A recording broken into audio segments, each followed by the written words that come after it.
Mushking Royale's preseason started yesterday, August 22nd, and I'm currently top 60 and top 30 on 2 different servers. So today I'm going to be giving you guys my top 20 tips and tricks to helping you guys get higher on those rankings.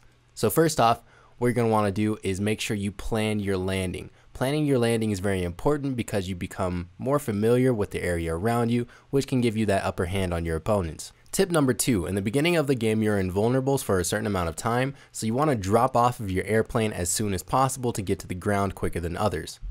Tip number 3, go straight for the treasure chest. You want to do this because you have a high probability of earning green skills inside of these treasure chests, as well as different attack and speed buffs. Comparative to the mushrooms, you may get green items, but I've found that the treasure chests definitely hold them more often. Tip number 4, whenever you see a golden slime, go straight for it and make sure you pick up the buff as quick as possible. Whenever you pick up the buff, you get an attack buff, a speed buff, as well as a health buff. Next tip, while you have that golden slime buff, you want to find as many people as you possibly can because you have this buff that's going on.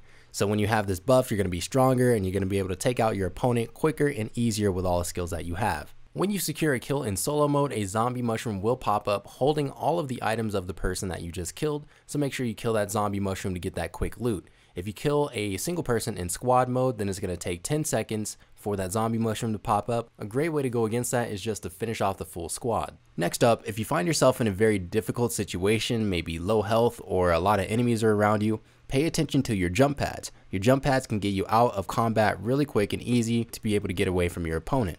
Next up, we have the Mushking Towers. So the Mushking Towers are located all over the Mushking Royale map, and whenever someone steps inside of the siren area, a siren goes off and anybody in the game can see this on their map. So it's very important to pay attention to your map. Inside of these areas will be spawned a golden chest, which is kind of crazy because I was inside of the area right when it spawned.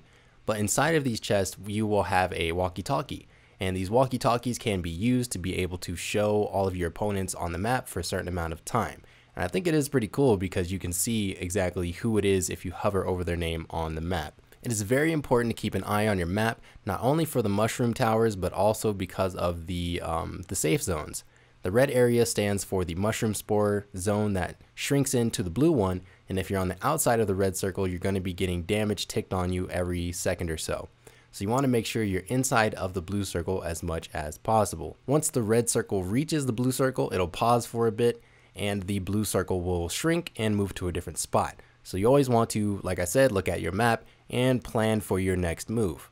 When you're in a fight and say you're chasing somebody down, be careful not to follow them into a place that has narrow pathways or narrow hallways to where they can hit you with a lot of skills at one time. I find myself rushing, and this is how I get myself killed most of the time.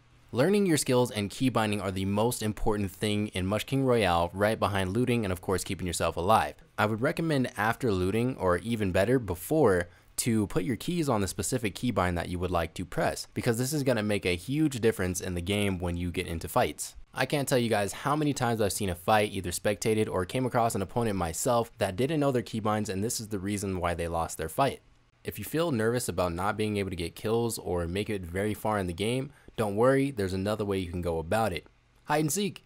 I know this is a weird recommendation, but the point system works by how long you survive and not how many kills you have. After that, we have the ground mounts. I really feel like the ground mounts are underrated in this game. I don't really see a lot of people using them besides like the top 10 or even top 5 in most cases in my game. So you can use your mounts to get away from people. You can use your mounts to get away from the mushroom spores. You can use your mount to chase down an enemy that you may be kind of far away from. There's countless different things that you can use the mount for. I believe this is tip 17. If I'm wrong, roast me. You can open up your minimap by pressing tab so that it's bigger. Up next, we have this combo that I created. Of course, I don't know if I was the first one to do it, but I thought of it myself. So what you want to do is have your jab on one button, your arrow shot on another button, and just alternate between the two whenever you're farming. This kills the slimes and the mushrooms a lot quicker so that you don't get damaged while you're trying to farm. And lastly, we have the flying mushman that can be found at the anchor icons all around the edge of the map. These mushman, they take you to different parts of the map so that you can get from one place to the other a lot quicker. And that is going to sum it up for Sabbity Babbity's 20 tips to help you guys get higher on the Mush King rankings. If this was insightful to you, make sure to pulverize that like button below, leave a comment, and subscribe for more. And as always, this has been your guy. Peace.